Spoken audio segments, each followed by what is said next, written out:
Welcome to the Ladies Room Talk Show. I'm Clarissa Kenty, your Kingdom Concierge. Happy Monday, everyone. I'm so excited about today. Today was a great day. I was talking to Jarrod earlier, and he's our guest coming on the show.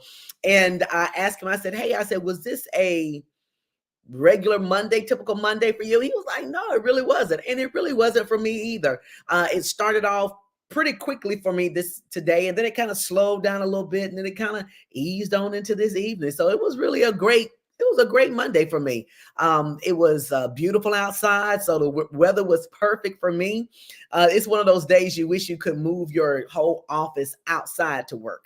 That's what I really wanted to do today. But it was a beautiful day, and I hope that you guys had an amazing day as well. Want to also remind you, remember, a couple more days, guys, and it will be time to cast our ballots. We got to put our votes out there. Make sure that you're being educated on who and what's on the ballot. We have to make sure we know who we're voting for and what we're voting for. I'm one of those. I'm very neutral. I'm not going to come in and tell you who to vote for or how to vote. But my job is to make sure that you're educated on what you're voting for. So next week, our guests, we will have a couple of people inside the Ladies Room on next week. They're going to be talking about topics and what various candidates are running for. And if elected, if one person is elected, what their role would be and what their platform is and how that would affect you and me. So you need to know those things. And I want to encourage all of you, those of you who are thinking, no, I'm not voting. It's just a bunch of mess. I don't want to be involved in it. Neither one of them are good. Let us get away from that way of thinking, because if you don't vote, you voted. If you don't vote, you voted. So if you don't vote, whoever wins, that's who you voted for. So you voted anyway. Let's get out there, do our due diligence, get informed and get information, and make sure that we're voting for the best possible candidate to do what we need to do to cast our votes. Too many people have died for us to have the right to vote.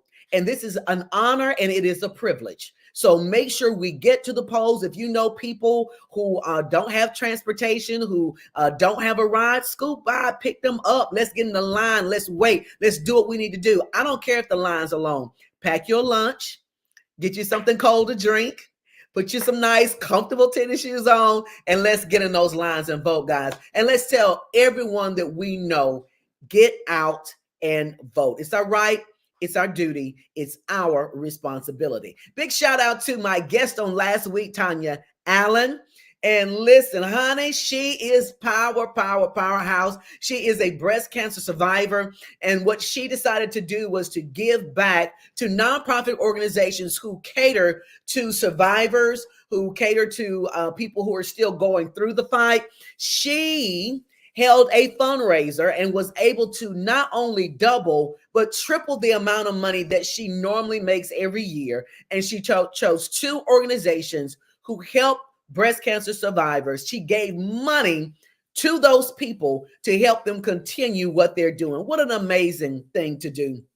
So many things she could have been doing, but Tanya decided these women and these organizations helped her, so she wanted to turn around and help them too. So kudos to Tanya. She's such a beautiful soul. She's been in the Ladies Room every year, during October Breast Cancer Awareness Month, and we're so excited about what she does in the community. So big kudos to her. If you missed that, go out there to the Ladies Room Talk Show, Ladiez, the Ladies Room Talk Show. Go out there and grab that live. Check out what's going on, because she really did an amazing job. Also, want to let you guys know that we, the Ladies Room, we are giving away a giveaway. We have some giveaways for our breast cancer survivors, those who are going through the fight right now. We also have some free giveaways for our domestic violence survivors.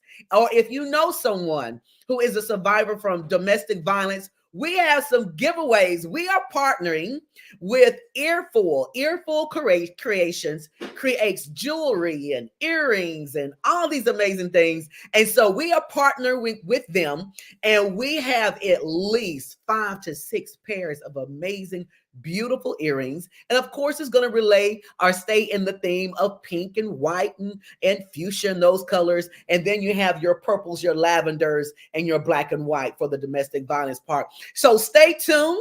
We'll be giving some things out on the next Ladies Room Talk Show, but just want to let you know now, and then we'll let you know how you can be eligible to receive one of these amazing gifts. Big shout out to Sheer. She is the owner and creator of Earful Creations. Thank you so much for partnering with the Ladies Room Talk Show, and look forward to hearing more about that. So tonight we have a awesome guy. This is his first time being in the Ladies Room Talk Show, but we certainly hope that this is not his last. You know, we get really tickled when men come into the ladies' room and then they go out and say, hey, yeah, man, I was in the ladies' room last night. And you're proud of that? Yes, you are. This is not a standard ladies' room. So we want to welcome to the ladies' room tonight, Jarrod Sims. Jarrod. Hey. How does it feel to be in the ladies' room? I'm honored to be in the ladies' room. I really am. So I thank you guys for having me and inviting me this evening. So I really appreciate it. We're excited. And it's not bad either. I mean, no, you'll be in the ladies' room for about 30 or 40 minutes tonight. It's not a mistake that you stepped in the ladies' room. No. You feel good. I was invited. I got a call today from Allison, and she thought that this might be a great opportunity to talk about some of the things that we're doing in the community. And so here I am. So I really appreciate the opportunity.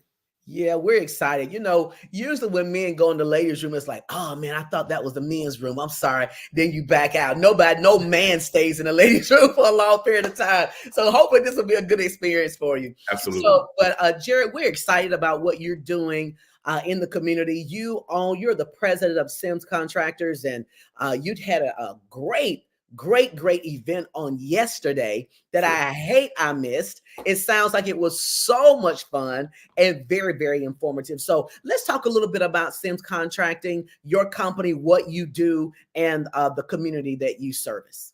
Sure. So again, I am the president of Syms Contractors. We are licensed state general contractors, have been since 1994. My father started the business. Back in 92, he bought a Service Master franchise. And at that time, we were doing an on-location franchise service, which put us in the fire and water restoration area of Service Master. And so we were doing that. What was happening is insurance companies, when we're providing content, cleaning and what have you, wanted a one-stop situation. So Syms Contractors were created because they needed somebody to build the property back in the event of a fire or water damage. So that's how Syms Contractors came about. The background is that my father owned properties when I was a kid. So it was an easy fit for me to kind of head that. So again, back in 94, we got our state general contracting license. And like I said, we've been commercial builders since 1994, built all over the state, anything from storm shelters to renovations to, I mean, there are a number of notable projects that you'd probably see that we've been on at some level. So that's kind of what we've done over the years. We're excited to be in the community as like I mentioned earlier, making sure that folks understand that there are folks out here that work in the commercial lane. We're proud of that aspect of what we do. So that's essentially what Syms Contractors is about. We are licensed state general contractors. We're also licensed home builders as well. Okay. So we run the gamut, whether it's residential or commercial construction. We've been around for a bit. Awesome. You know, what I like hearing is that your business actually was created based on a need. Yeah. And, you know, we all are very familiar with A.G. Gaston, and he has a plethora of sayings. Sure. But one of my favorites is find a need and fill it. Absolutely. And so we know from, probably close to 100 businesses that he started and was very successful in it. Why? Because he was able to identify the need in the community and he was able to fill that need. And so I like the mission that Syms Contractors has. I like the foundation that you set your business on. And not only did you find a need there? But now you're going out and you are taking what you're doing in the community so they can put their hands to it. And Sure. so you had a great event on yesterday, and I want to talk a little bit about that, even though we missed it in the ladies' room, we missed it.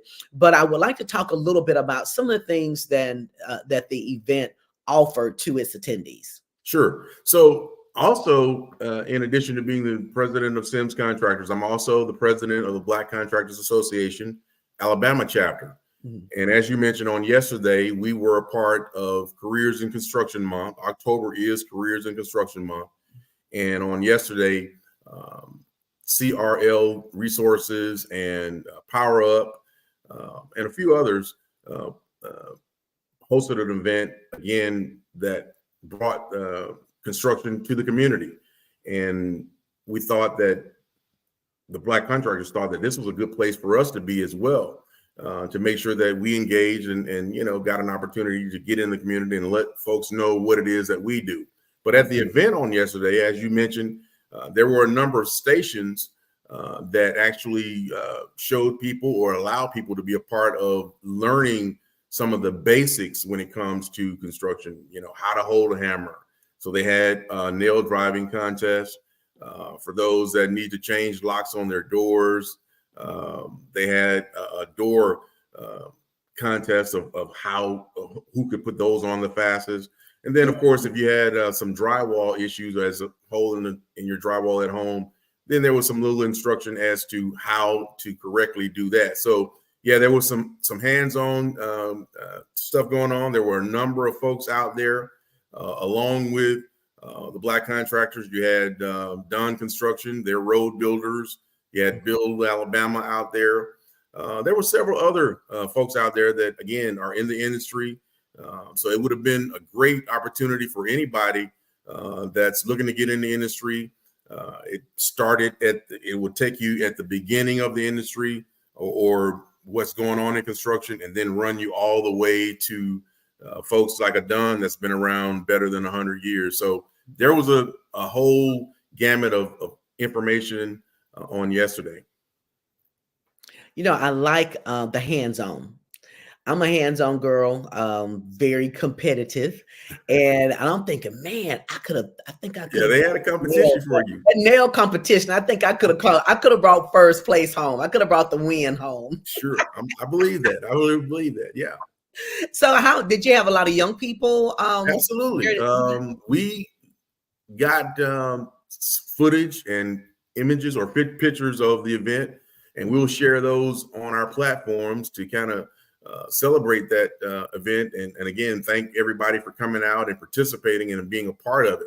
But yes, there were young people. I mean, when I say young, there were young girls that expressed, the mother told me that she wanted to be an architect when she grows up. So these folks that came actually understood what they were coming to and why they were there. So that's exciting. There were a number of folks that are recent graduates that work at ALDOT. They build roads or design roads. So again, very impressed. I mean, that was kind of the effort to introduce, the community to construction, let them know what's available, give them some other things to consider, and again, help to develop the future as it relates to people in the industry, the next generation of builders. Right. I was thinking about something that, because you said you do construction in homes and that sort of thing. And so, there are some homes that have that popcorn sure at the top. And I've heard, now this may be a total farce, I'm not sure, but I've heard that it's best not to agitate that because it could possibly has asbestos in it if you agitate it. No. Is that incorrect? No. Okay. No, that's not the basis of that. Okay. Absolutely not. No, there's no asbestos in what has been used in recent years. I'd say in the last 15 to 20 years, there would not be any asbestos in it. Mm-hmm. It's an old application. People have gotten away from it because it's an old application. People want slick ceilings now. So it's just an old application and most people want it removed. And so you can remove it. by just scraping it off the ceiling, and then of course letting the finisher come in and finish the ceiling as though you're ready for paint. And essentially what was happening with that application is it took away the other parts to finishing a ceiling to get to the ready for paint. So what you did was you put your bed coat on, your tape, and then you maybe skimmed it one more time. So at that point, you're able to, put the popcorn on the ceiling. And so that it just cut out a step or two as it relates to giving you that slick finish that you see on a ceiling now. Right. And again, that's what's, that's what's popular now. People don't want the popcorn. So in most cases, when people go in the house, they get rid of it because, again, it's an outdated application. And I think personally, I would have to call Syms Contractors to go ahead and handle that. I'm not going to get up on no ceiling. No, you don't want to do that. It's a pretty messy job. I was going to say, that sounds like mess. It's a pretty messy job, and you probably want to have done it before because you know how to drape and cover everything, and it's a pretty messy job. But again, that's how it's done. Most people, when they do modern or when they're ready to flip homes, that's one of the things that's going to be done. They're going to get rid of any popcorn ceilings because that's going to date the home, number one, and it does not give that look of a modern home. So you're right. I mean, but it's not asbestos filled or anything like that. No. Okay, very good. So do you, Jarrod, do you have any type of workshops or any types of things where you can talk to people about best practices for homes, especially in construction, or somebody wants to redo their home, if they want to knock a wall down? So in my naked eye, I would say, oh, I don't want that wall anymore. I think I'll just knock it down. But your eye may be, you got some wires in there, ma'am. Or maybe a load bearing wall. House up. Maybe a load bearing wall. Right. So that's a good question. And again, we are licensed home builders. We tend to do more new construction, but you've given me an idea as to content that could be a part of what we do. Now, there are a number of individuals out there with content as it relates to that. I don't know if they are as deliberate as you just mentioned, but I will say you've given me a great idea as to creating content for the how-tos on the residential side. Most of the work that we tend to do is on the commercial side. But again, we do new builds when it comes to residential structures, but maybe not as much on the renovation. We have over the years, of course, we've got a number of those to our credit, restoration and renovation. So we've done it, but you've given me an idea as to some content that may very well be helpful, like you said, to folks in the community. And what we could do is take what they did on yesterday and create a series with respects to content for folks to kind of pick up on those things. So that's something that I'm going to definitely talk to my folks about, and we'll see if we can work that in. Yeah, that would be pretty cool. I'd like to see what you do with it.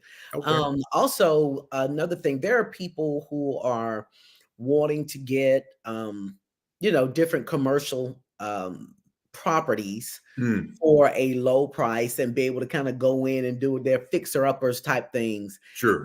But how would one go? What would you say to someone that wanted to get maybe, one of these old buildings downtown?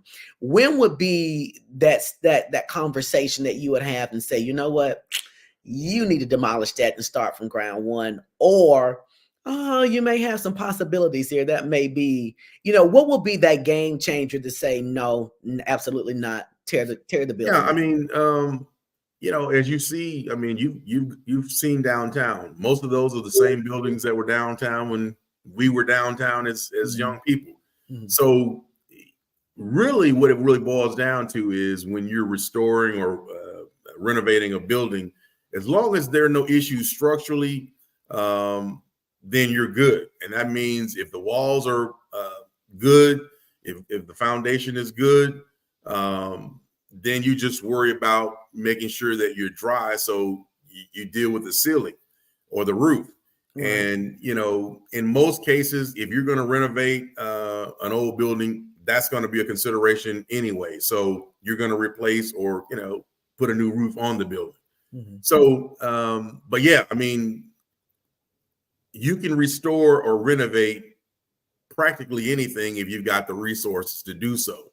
Okay. When people demolish or tear down buildings or structures, in a lot of cases, it's because they want to. They really want to start anew. They don't want anything that was there, and maybe their design or their considerations are not a part of it. But in most cases, as you can tell, downtown, they've taken what was there originally built some time ago, and in most cases, structurally still sound.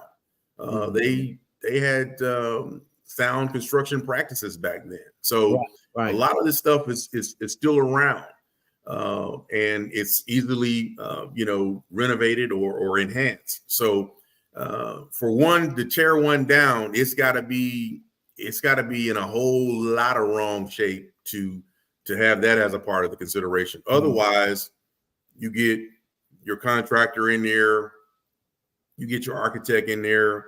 He'll bring the engineers to the process, and you get to work. And again, it's just depending on what you want to do in the building as to you know, where it goes. But in most cases, you don't have to tear buildings down. You know, you can, if you want to renovate it, you can renovate it. Okay, you know, because you look at some buildings, and I'm thinking, I never knew it could have that possibility. Kind of like the E Hotel downtown. And I remember back when I was a student at Miles, and I'm thinking, what? And to go now and to see how beautiful it is. And in my mind, I'm thinking that's the first building that needs to be burned and torched, and, you know, but no.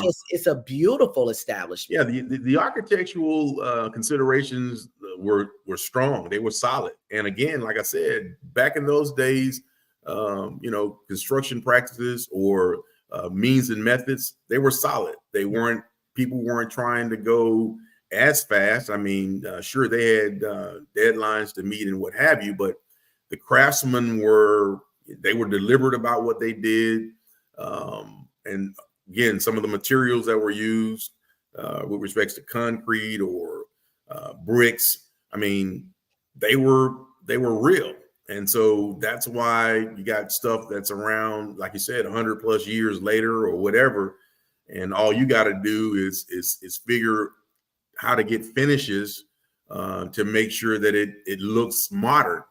You change windows. I mean, the windows are different. So that's really what it boils down to. Once you change windows, you go in and upgrade all your systems, meaning electrical and plumbing and HVAC, to accommodate the new facility or whatever the building is going to be. Once you get past that, then it becomes about finishes. You know, flooring, that's really essentially what it boils down to. Mm-hmm. Mm-hmm. You know, when you said something about kind of the foundation, the original structure of things, I had a really good friend of mine who had their home built from the ground up. Mm-hmm. And the foundation of the home was not solid.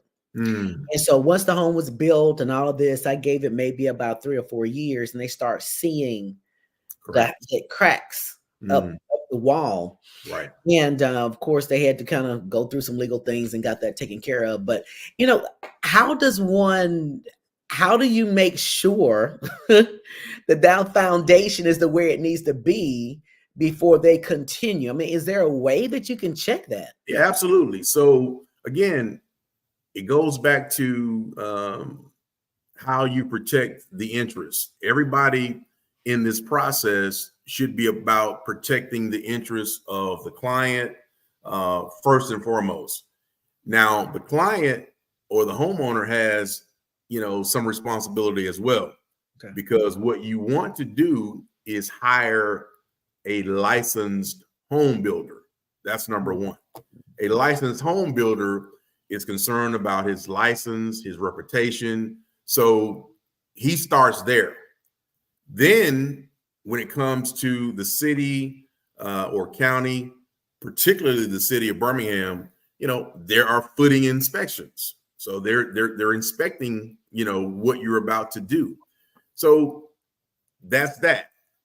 But when you go back to the builder, if he, in most cases, if they're licensed home builders, they're concerned about their reputation and they're concerned about their license, all of which can be attacked or, you can be dealt with disciplinary situations if, in fact, you are not out here handling your business properly. So he, in most cases, are going to have really good subcontractors that this is what they do. They don't do anything else other than footings. That's all they do. So they're going to be professional. They're going to be proficient. They're going to be efficient. You're not going to have them doing any shortcuts. Right. You're not going to have them pouring footings with, water in it. They've got all the muck out. And that's typically what happens. These guys maybe have poured on with water in the footing or muck in the footing. All that has to come out. And if you've got a good superintendent or a good lead guy on the site, then he's going to require that and require all of that. And this, what you just mentioned, it won't happen. And that's how you do your checks and balances. You got to have, everybody's got to be solid from the word go, from the builder to the inspector and your subcontractors. You got to have 3 folks that are really solid about what they're doing. The city protects you, and the home builder's licensor board protects you. So you've got the 2 things of protection. He comes out there, the footing's not right, he doesn't pass it, and he can't pour. Right. Let's say he comes out there, he looks at the footing, it's okay then, but for some reason it rains after he says yes because the concrete hadn't got there. He pours it. He's approved it to be poured, but it rains after he left. Now he pours it. Then, like you say, 2 years later, you deal with foundations failing. Now you go to the Alabama Home Builders Licensure Board.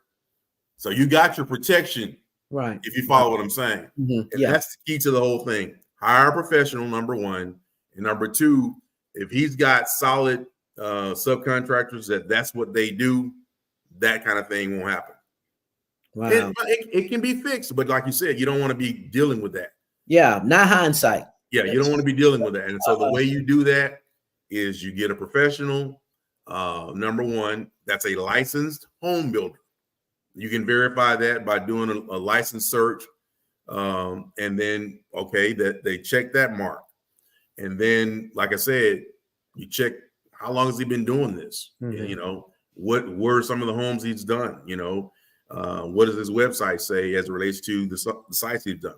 Okay, so you do your part of vetting, and then in most cases, like I said, they care about their reputation and they care about the fact that they don't want any disciplinary actions, because we're talking, no more license. I mean, so this is their livelihood. Anything over $10,000 as it relates to construction residentially, you have to have a licensed home builder to do it, and you have to have a home builder's license. Anything over $10,000.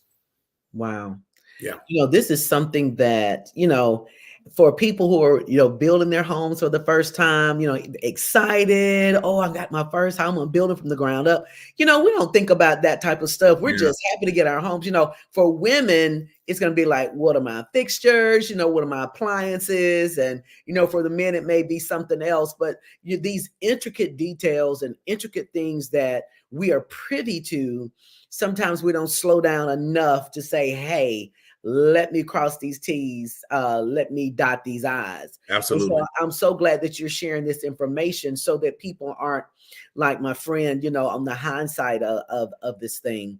And Mhm. so just listening to what you're doing and how you do what you do, I can only imagine that there are some young people out there who are interested in following in these same paths and maybe try to fill these shoes that you have that are so big to fill. Do you have like a curriculum or apprenticeship or something along this line that could help young people who are interested in being a contractor? So, a couple things with respects to the Black Contractors Association. We're working to put together, as you said, an apprenticeship. We're working to do that, but they don't have to wait on us. There are a number of both agencies out here and other organizations that are certifying carpenters, electricians. As a matter of fact, the folks that I mentioned that put this thing on yesterday, CRL Resources and Power Up. I'd like for you guys to go to those websites. They have certifications for carpentry and electrical, and so electrician. So those would be definite resources. Also, there's another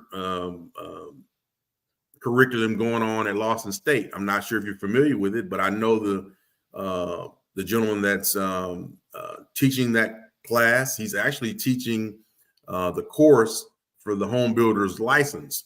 And so from what I understand, that most people that take the course at Lawson State for the home builder's license test, they tend to pass.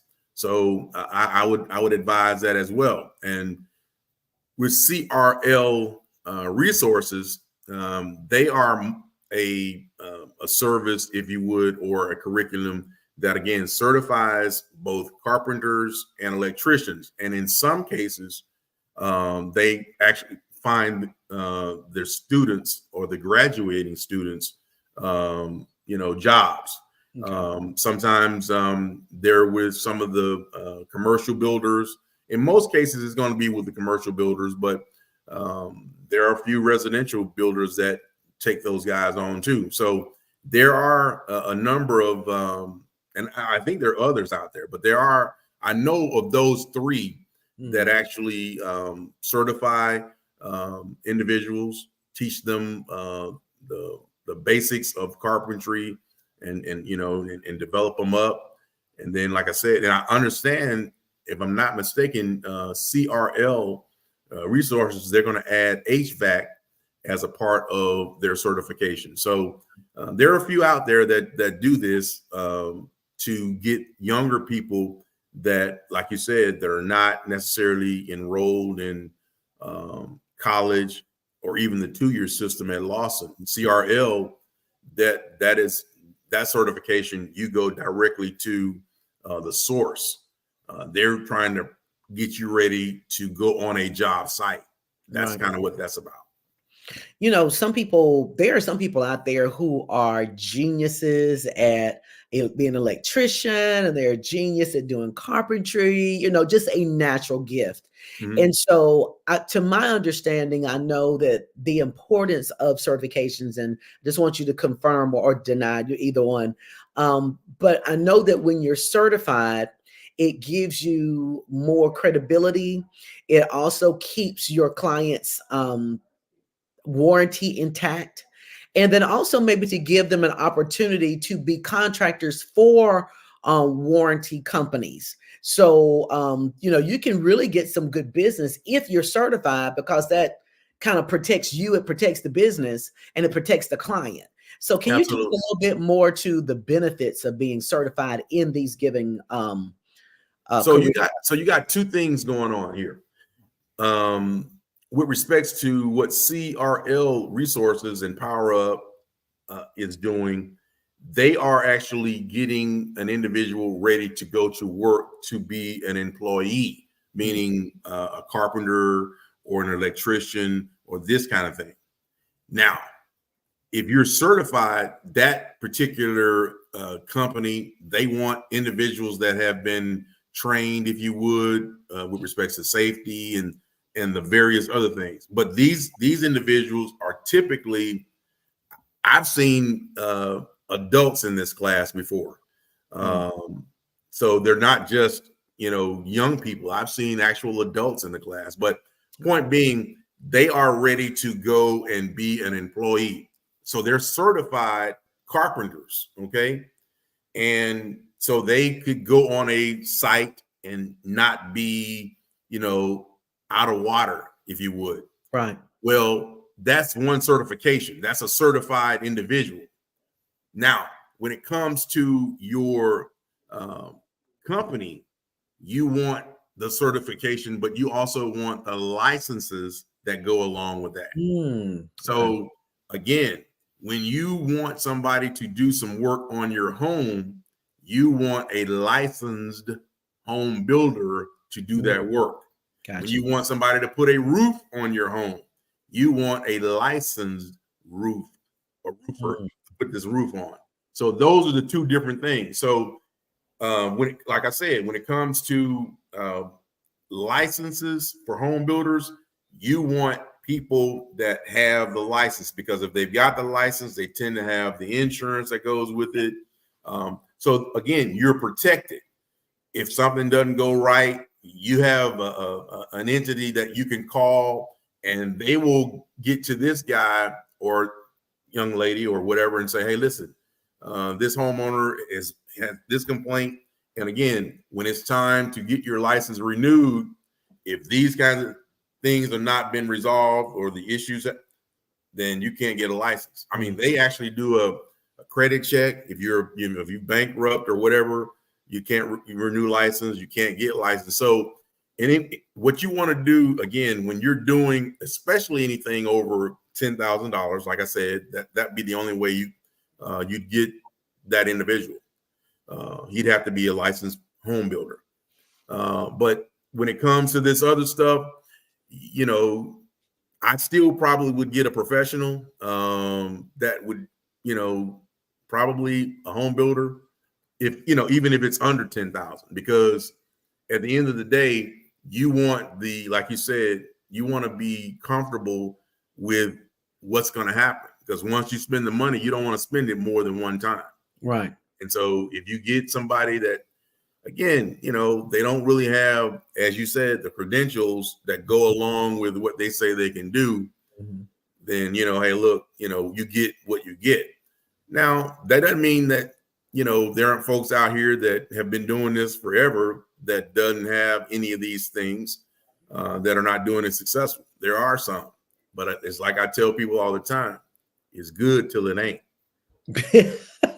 Right. Like, yeah, it's good till it ain't. And so I'm dealing with a situation like this now where and it's irritating, and it bothers me, because what I have to do as president of the association, and even as a builder in this town, is our reputation means everything. My name means everything. And at the end of the day, I don't want any association with anything being inferior as it relates to Black contractors or anything. So I'm involved in a situation now.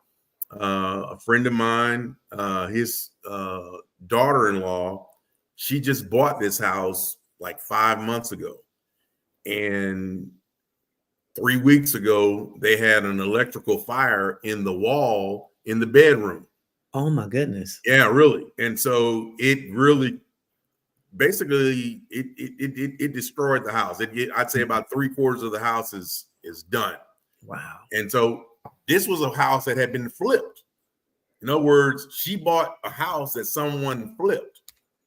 And so by the time you get to looking into, well, who did this and who did that, and you go to the city and they had a cease and desist order on the home, now you can see this is where all the problems come about, because now you got people out here doing stuff that are not licensed. They're not getting any inspections, and when the wall's covered up, it's too late now. So Right. boom, Right. that's where you get into, and so that speaks to it's good till it ain't. And so that's kind of where she finds herself now, having to get this thing restored. So we're supposed to be helping her with that, but that's what I mean when I say it's good till it ain't. Wow. When you're talking about that, it kind of brings a question to the table. I believe Allison had this question about why is the BCAAC necessary in Alabama? I mean, I think it's necessary across the board. How can, contractors, Black contractors who are out there, why should they be a part of Sure. this association? And by it being a Black Contractors Association, is it just for Black contractors or is it for minorities? So let me answer this first. Let me answer it this way first. Okay. The Black Contractors Association Alabama chapter is a organization that's about inclusion and about getting opportunities, obviously, for Black contractors. Now, anybody can join. We don't have a problem with any person or gender or race or whatever joining. This happens to be the Black Contractors Association. Right. Our efforts are to advocate on behalf of Black contractors. Okay. Now, you say, well, why a Black Contractors Association? I mean, why not a minority association or whatever the case may be? First, let me say this. The Black contractors have really never had a voice in the industry. Okay. That's number one. We tried this back in 1994 when we came out with the Birmingham Association of Black Contractors. At the time, probably wasn't a good time in that we didn't have the resources. Many of the people that were a part of it were kind of, young in the industry.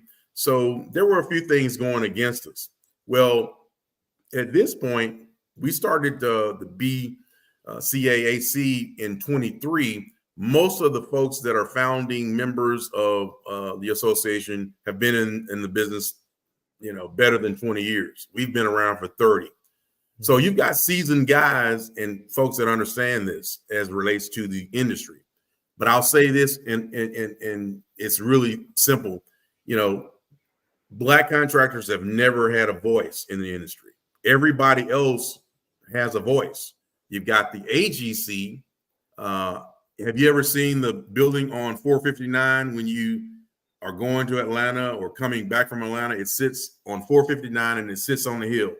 That's called the AGC. That's the Associated General Contractors. Now, that entity, now let's face it, it was not for minorities or Black. That's not the basis of it. Okay. Those are white males in that particular thing. Right. Then, of course, every other entity, they're smart enough to understand that a voice counts. Having a voice in this industry counts. So you've got the Hispanics or the Latinos. Those are designations now. And real quick, the reason we don't say minority is because at the end of the day, though that may have been a designation for Black people when it first came out, now it encompasses a whole bunch of other folks outside of just Black people. Right. So with that being the case, we've got to advocate for our portion or our part in this, this pool. Right. Case in point, had a couple of projects come out, and basically everybody has their their number or their value. So you had the women-owned businesses had a percentage, you had the Hispanic-owned businesses had a percentage, and at the very bottom was the Black contractors. Right. So in simple, there has not been a voice for Black contractors in the state of Alabama. We are a part of a national organization, by the way. So this is not something that we are. We came up with. We are part of the National Black Contractors Association. But at any rate, simply put, we need a voice in the industry, and what we've decided is that this is going to be a part of the legacy that we leave. The folks that came before us, they did what they did. In many cases, my father, he left me in a great spot. But I would want to believe that there's some things that maybe they left undone, that we wish we could have gotten done 20 years ago. We'd probably be in a better spot today. Right. So in short, we need a voice in the industry. That's where we fit. And it's really just that simple. Their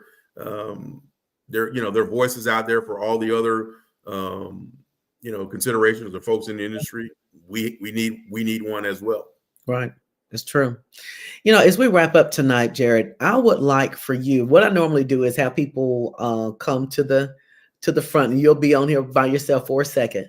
And what I like them to do is to give an encouraging word or some affirmation or your favorite scripture, however you want to do it. But I would like for you to speak to those contractors out there, maybe those new contractors, maybe those contractors that are considered smaller contractors, and really speak to them about being a part of the BCAAC, the importance of it, the benefits of it, and just give a call to action to those people, if you will. Can you do that for me? Absolutely. All right. So again, we want to just thank you guys for having us tonight. I mean, this was a great opportunity. We look forward to engaging the community, and this certainly helps us to do that. But as she mentioned, the BCAAC, we are, again, that organization that is here to help folks develop.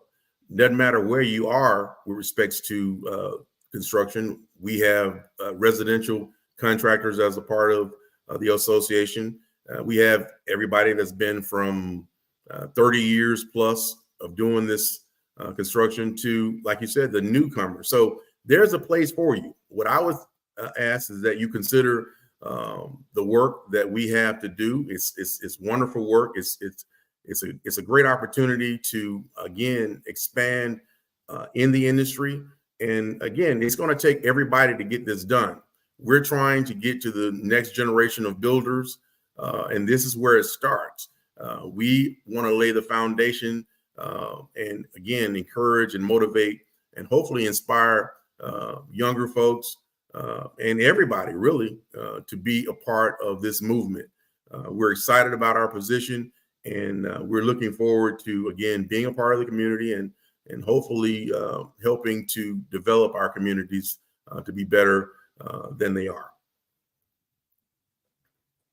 Awesome. Spoken from the president of BCAAC. I love it. Thank you for having me tonight. Oh, man, it was great. Jarrod, it's very rare that people are able to hear from a contractor from this side, just laid back, basic conversation. And, hopefully I asked questions that were relevant to people who were, just everyday common folk that we wish we could ask a contractor. So certainly I hope that I was able to help my listeners out on that. And I just appreciate you sharing, because you've helped me so much in the things that I'm planning to do within the next year or two. And so just to have that knowledge, to me, I believe the knowledge is power, and it gives you an edge. I hate walking around ignorant. I hate that. That's just not a good look on anybody. Well, hopefully you'll have me back, and we'll continue this, and we'll just do more. We want to be a part of the community. Yes. So consider us a part of what you do. I appreciate it. And when you get these other things started for helping out with people in the community and kind of, the best practices for homeowners and so on, let me know, because I want to be a part of that. That's going to be a fun project to do. So again, Jarrod, thank you so much for joining us tonight. It was great. We certainly want to welcome you to come back as many times as you want to. Any type of projects, events, anything you got going on, just know you got a key to the ladies' room. Okay. No doubt. I appreciate it. Thank you, guys. Yes, absolutely. All right, guys. Thank you so much for joining us inside the Ladies Room Talk Show here tonight. And remember, vote, vote, vote. It counts. It means a lot. Get out there and vote, and bring somebody with you. Get the knowledge you need so you can make the most educated a decision on who you want to vote for. Again, I'm not going to tell you who to vote for, but what I will encourage you to do is become educated on who's on the ballot so that you can make the best educated vote possible. So please get out there and vote, and encourage our young people to vote too. Some of them are saying they're not going to, but we need your vote. We need it. All right. Okay, guys, thank you so much for joining us. Have a wonderful and safe rest of the week. Good night. Step into the ladies' room with Clarissa.